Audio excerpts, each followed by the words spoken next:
Magandang araw kaibigan! Tuloy po kayo sa Felicidad's Channel. Sa mga kwento ng buhay at pag-ibig na hinalukay sa natatagong baul ni Felicidad. Pero bago po tayo magpatuloy, huwag niyo pong kalilimutan na i-like ang video, i-subscribe ang channel, at i-click ang notification bell para lagi kayong updated sa mga parating pa na upload.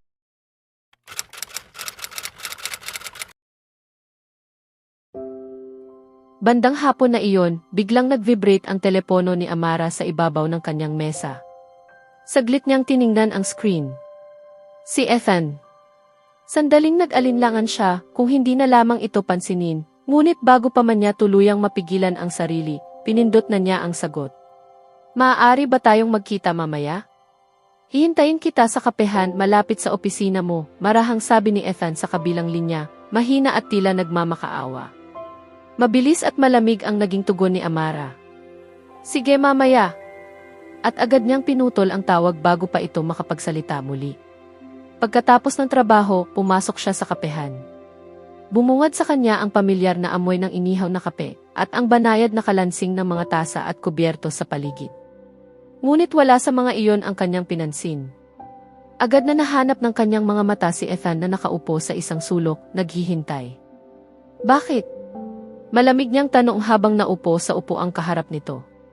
Umorder ako ng iced latte para sa'yo, mabilis na sabi ni Ethan habang bahagyang itinulak ang baso sa kanyang harapan.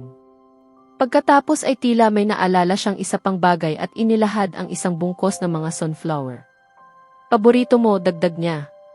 Bahagyang natigilan si Amara habang nakatitig sa mga bulaklak, ngunit nanatiling nakapirmi ang kanyang mga kamay. Noon, iyon ang paborito niya. Madalas sabihin ni Ethan na para siyang sunflower. Matangkad, maliwanag at hindi maiiwasang mapansin. Ngunit ngayon, ang pagtingin niya sa mga iyon ay nagdulot lamang ng bigat sa kanyang dibdib. Ang dating itinuturing niyang sagrado ay tila nabahira na ng pait. Bawat alaala ng 9 na taon nilang pagsasama ay tila na dumisa ng pagtataksil. Hindi ko na gusto ang mga ito, malamig na sabi ni Amara, habang ang kanyang tingin ay lumipat mula sa mga bulaklak patungo sa hindi pa rin ginagalaw na inumin. Lunok ng malalim si Ethan. Pilit niyang pinanatili ang sarili na kalmado, ngunit baka sa kanyang mga mata ang bahagyang pagkadismaya. Alam niyang karapat-dapat siya sa pagkasuklam nito. Magsabi ka lang kung ano ang gusto mo, mariing sabi ni Amara, habang mahigpit na nakapamiwang ang kanyang mga braso. Nakuha ko na ang abiso mula sa iyong abogado, payak na sagot ni Ethan. Mainam. Kung ganoon, magkikita na lamang tayo sa hukuman. Itinulak niya pabalik ang upuan upang tumayo at umalis, ngunit mabilis na umabot ang kamay ni Ethan at mahigpit. Ngunit hindi marahas.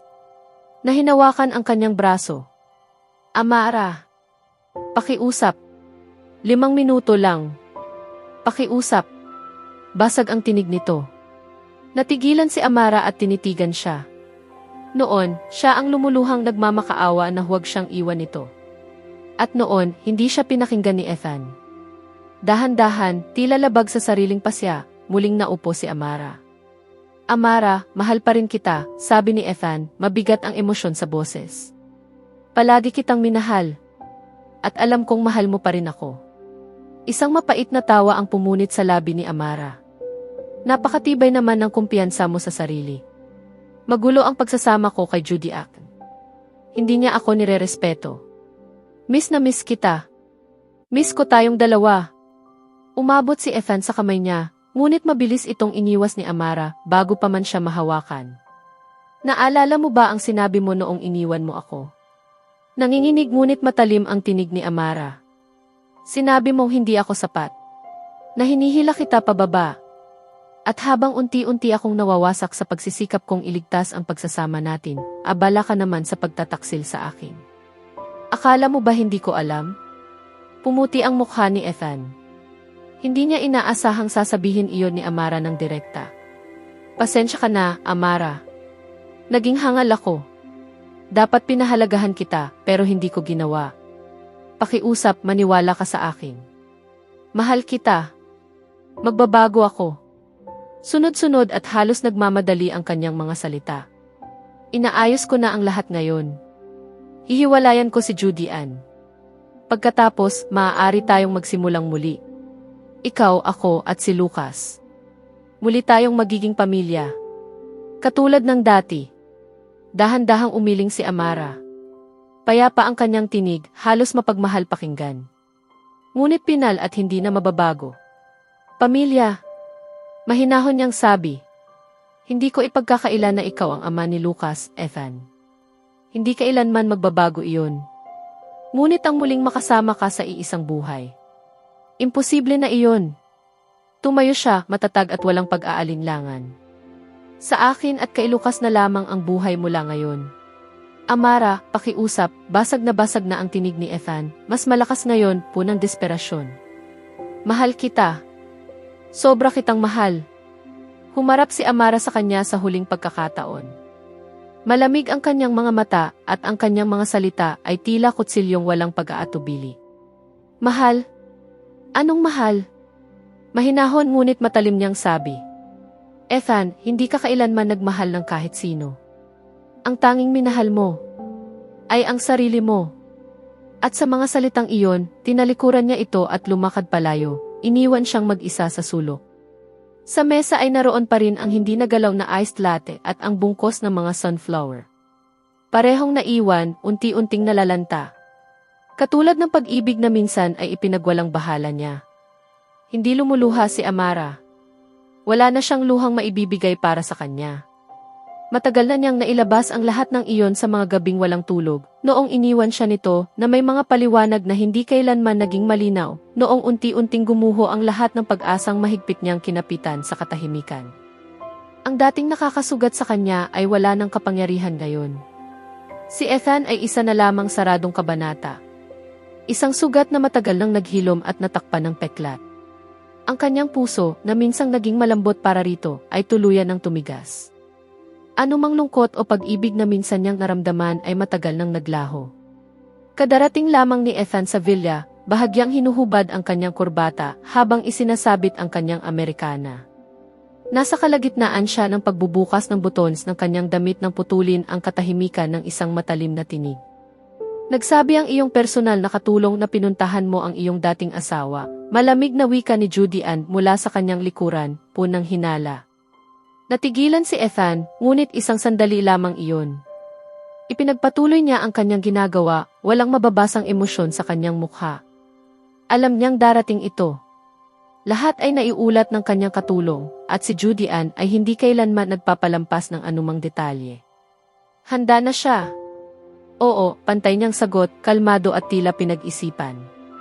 Sinabihan ako ng kanyang abogado. Tungkol sa kustodya ni Lucas.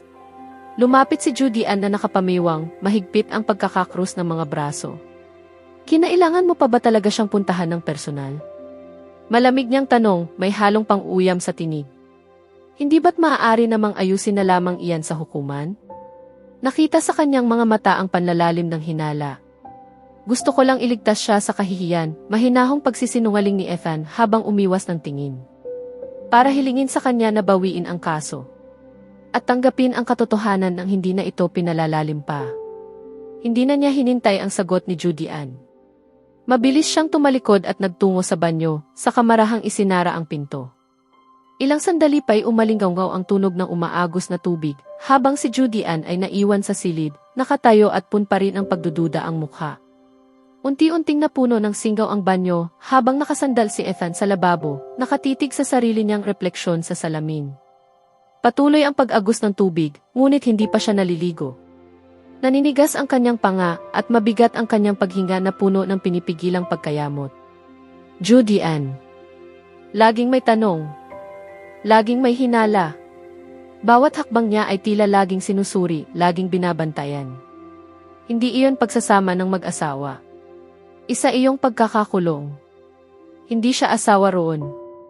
Isa siyang bilanggo. Nakagapos sa walang katapusang pagdududa at kontrol nito.